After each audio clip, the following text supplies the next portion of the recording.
Hey everyone, it's Molly from Bump Birth and Beyond, and today's video is pregnancy yoga on the birthing ball. We're going to start in a seated position. So feeling the connection to the earth with the feet, allowing the ball to just absorb the weight from the pelvis and the spine. Trying to find some stillness here to begin with. You can rest the hands comfortably on the knees or with baby. Just tuning in to the felt sense of your breath. Observing how you're feeling physically, mentally, emotionally. Trying to tune into what your body needs right now, what your baby needs.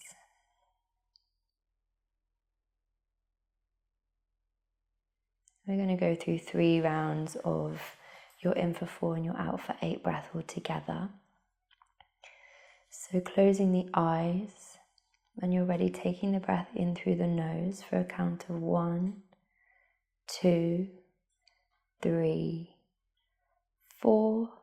Exhaling out through the mouth. 2, 3, 4, 5, 6, 7, 8. In, 2, 3, 4, and out.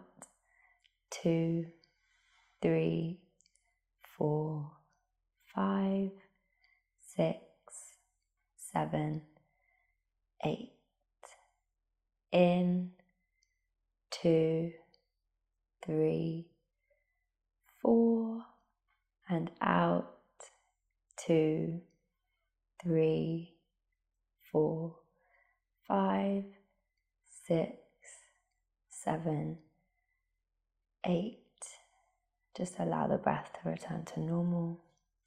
And you're going to take a deep breath in through the nose. Lift the shoulders up towards the ears as you exhale. Relax the shoulders down. 2 more of those. Inhale, draw those shoulders all the way up.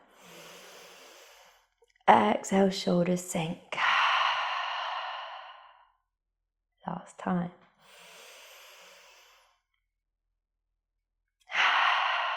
Opening the eyes. Lovely. So you can choose where you want to have your hands. We're going to start to look at the pelvis and bringing in a little bit of mobility there. So you might be quite comfortable with them on your knees, or baby, you might prefer to have them just resting on the hips, on the inside of the groin there slightly. We're going to start with your just gentle pelvic rocks. So having your feet slightly wider than the ball and just observing that stretch as we can take the ball over to either side. Actually deepening that stretch right through the adductors there as well, but offering the pelvis just a little bit more space and mobility.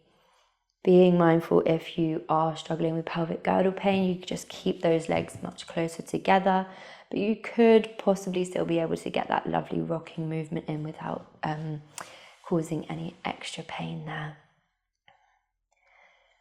You can close the eyes again, just tune into the breath. Bring a sort of side stretch in there as well, so you can open out the side body, the lower part of the side body for now.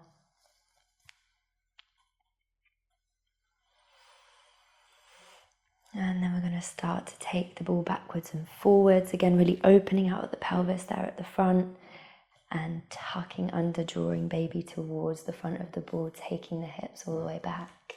Thinking of that range of movement, just making sure you feel nice and comfortable with the feet. If you don't, if the ball still feels a little bit wobbly to you, can move it much closer to a wall and then use one hand gently on the side of the wall or both hands in front of you. If that feels good, just keep it going backwards and forwards, thinking about increasing that range of movement, drawing the hips all the way forwards and then taking them all the way back.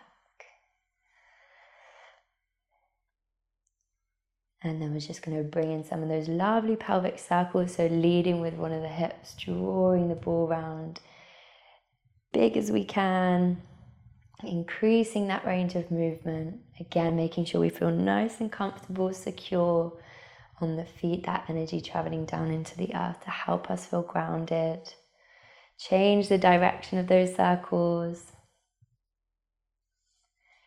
And just tune into the body, seeing what feels right for you right now. Where are those circles, any of those pelvic movements offering you the most release?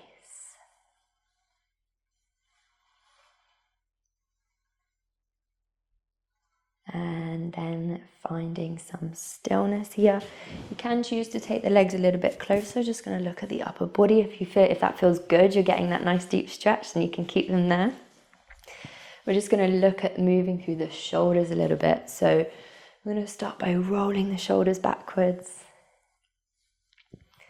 And again, increasing that range of movement, lifting the right up towards the ears. As they slide down the back, the shoulder blades open out across the chest. Increasing that space across the heart.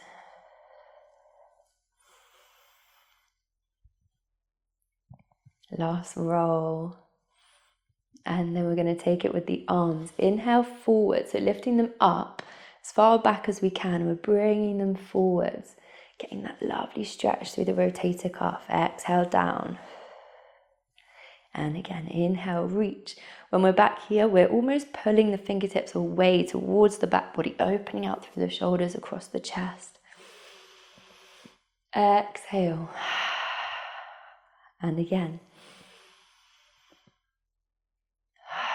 And then swapping direction. Inhale to reach, coming forwards. This time as we exhale, opening out the chest and shoulders. Inhale.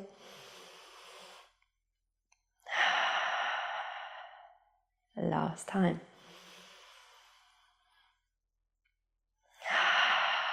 Lovely, rolling through those wrists, maybe flicking through the fingers. And then finding some stillness here again. Bring that length back through the spine. And we're just going to draw one ear down towards one shoulder. You can choose to release the fingertips on the opposite side if you want to there. Really breathing into that space between the ear and the shoulder.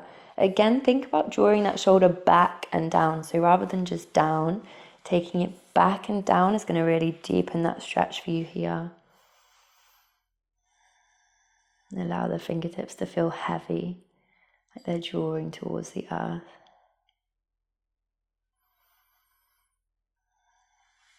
And then on an inhale, coming back through center. Exhale, taking it down the other way. Again, shoulder back and down. Deepen that stretch. And close the eyes, keep breathing.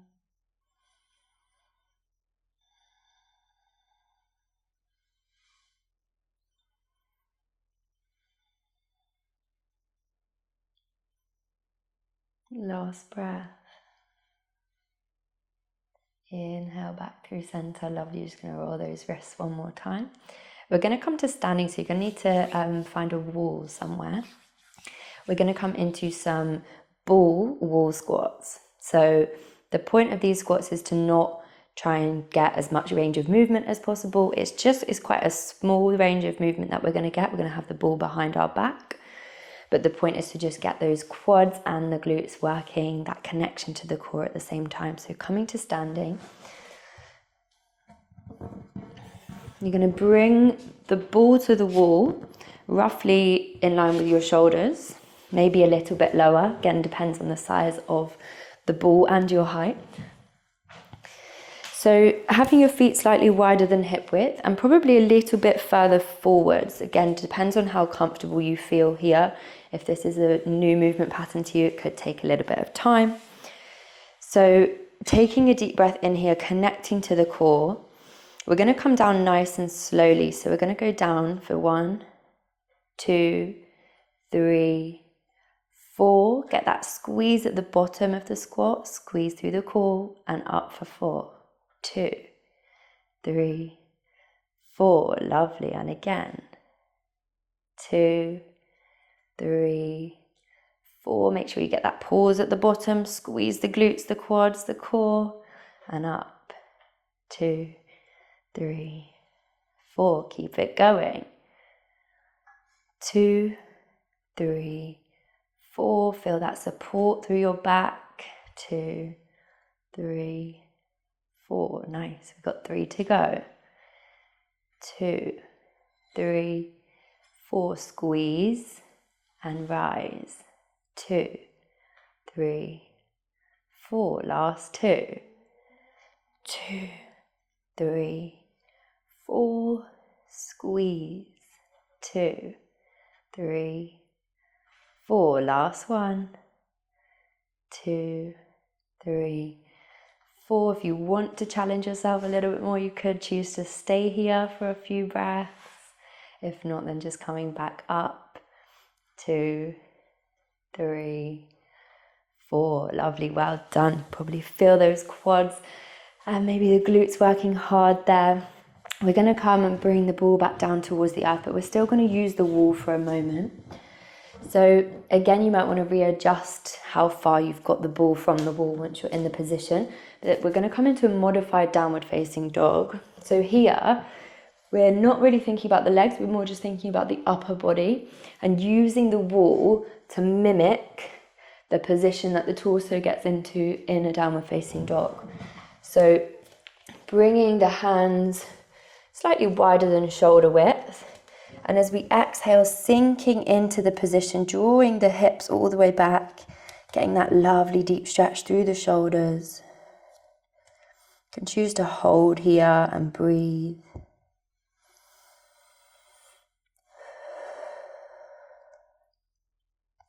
They're a really good position for baby as well to help encourage that optimal fetal positioning. And giving your body that upright, forwards and open stance.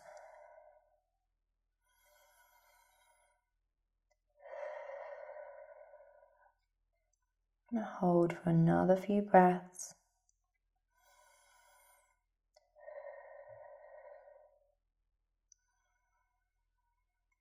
Can you push the hands on the wall deep in that stretch anymore with that exhale?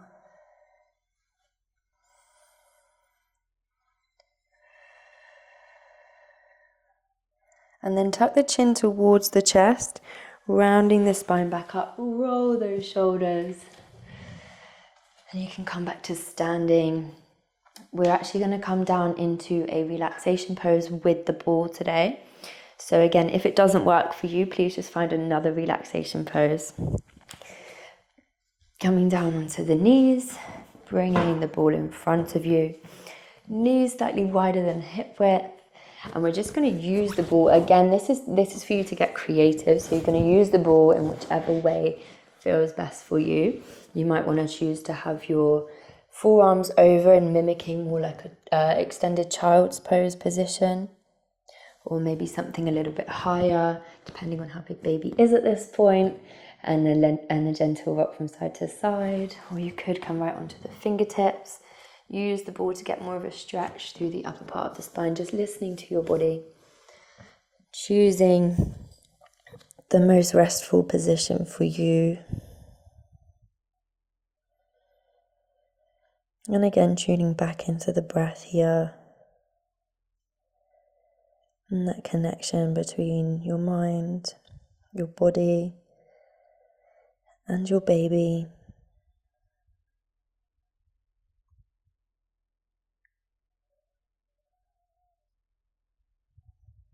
You can choose to stay here. If you have the time, you could even come down into your sideline relaxation pose. Just giving your body whatever it needs in this present moment.